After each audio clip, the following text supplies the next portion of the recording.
si Polák pohlídal Oušího a tady je možnost pro Pastrňáka. Škoda té kličky, Bufflin vystihl, ještě ale pokračuje Zbyněk Michálek. Hanzal a bude se vylučovat Pastrňák, rozčekovaný Bufflinem. Zbyněk Michálek pálí gól!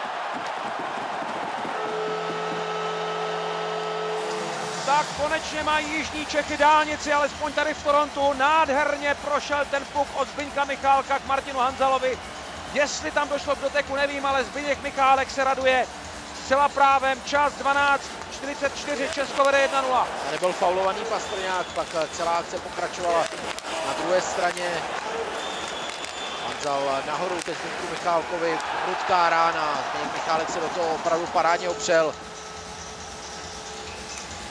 Navíc tam výborně pracovala Hanzal před Bishopem. Pavelsky, Ouší, Parisi a jediný back Carlson. Pavelsky, Carlson. Kane.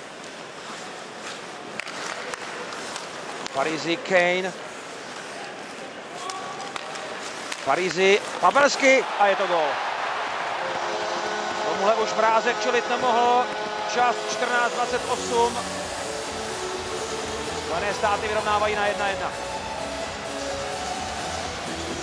No, teď jsme měli trochu smůlu, protože ta přihrávka Parisiho si myslím, že byla tečovaná, že Zbyněk Michálek si na ní sáhnul. Pak je šel ještě proti Pavelskému, ale ten trefil přesně. Ten zpomalený puk mu příhodně přistál na hokejce. Přijal bližší tyči, Mrázek se tam natahoval vyrážečkou. V tomhle turnaji máme 5 posledních vítězů Vezinovy trofeje pro nejlepšího brankáře NHL.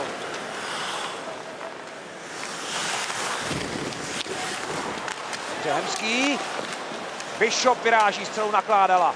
Ještě ale Žemský znovu nenakládala. Tečovaná střela. Ještě jako Toučveři a gól! Milan Michálek jako tank šel za tou šancí. Tak to je večer bratří Michálků tady v Torontu a doufejme, že i v rodině bude všechno v pořádku. Čekatel, přírůst pro rodiny Milan Michálek. To by bylo skvělé, kdyby to vyšlo i v příštích dnech o kousek dál v jiné budově. Milan Michálek 2-1, čas 26:03. Dvakrát za sebou Hemský nabil Nakládalovi, tahle rána prošla k Bishopovi a myslím si, že to byl Suter, který nakonec dotlačil ten puk do vlastní branky. Michálek tam dobře pracoval, Hanzal byl před bránou, ale poslední, kdo se dotkl kotouče, byl Suter. Nejprve jeho backhandem dostal ven z brankoviště a potom forehandem zasunul do vlastní brány. Nešťastný. A Palmieri nespracoval. A zase protiútok, který vede Birner, Kundrátek. Birner se nataval po přihrávce. Jaškin pálí do boční sítě. A Kotouč si bere Palmieri. Čeští fanoušci se ozývají v Torontu. Pozor na tuhle situaci, vyrovnáno. Úplně volný Justin Abdelkader vyrovnává na 2-2, čas 34:13. A zase tam přišla taková sekvence s přečísleními na všech stranách. Tam skvěle Bufflin dokázal využít toho, že jsme nebyli dostatečně důrazní tady.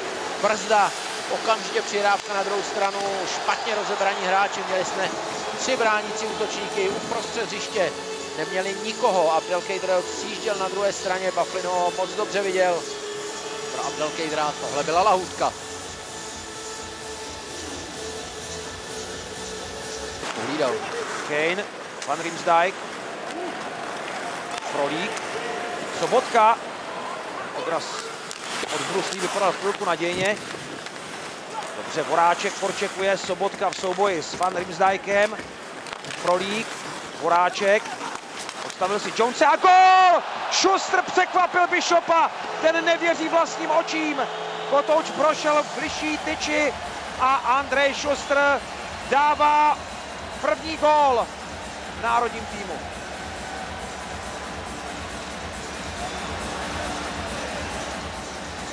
Schuster tam tak nenápadně sdělil modré čáry, Voráček tady postoupil souboj, pokud v zásadě utekl.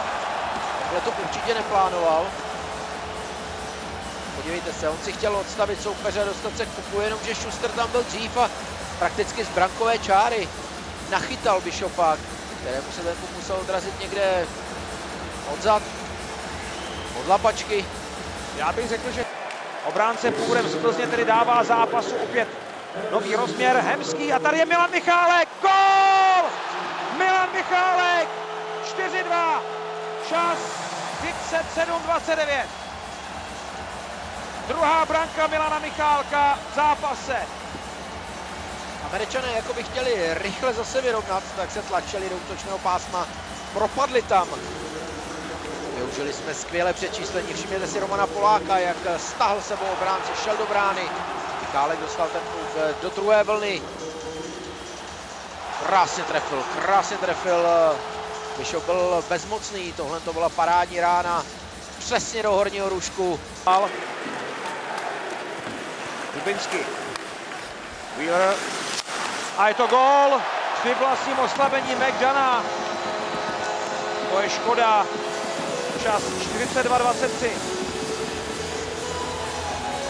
Američané jeli do přečíslení 3-2, už to vypadalo, že naši hráči dobruslí celou tu situaci, jenomže McDona šlapal do brány, seč to šlo, byl tam s ním Jakub Voráček, ale McDona byl důraznější, přetlačil Voráčka v tom souboji před bránou.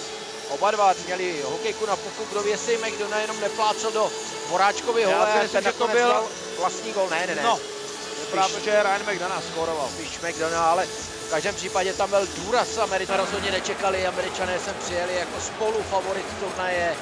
I to na losování si organizátoři tak nějak vysněli, že Kanada s Amerikou postoupí do semifinále, pak se utkají v tom velkém finálovém souboji. Amerika tady nevyhrála vůbec nic. A Petr Mrázek přijímá gratulace k vítěznému zápasu v národním týmu. Česko tedy končí v základní skupině na 3. místě. Celkově 6. pozice. A s potleskem teď odchází národní tým do kabin.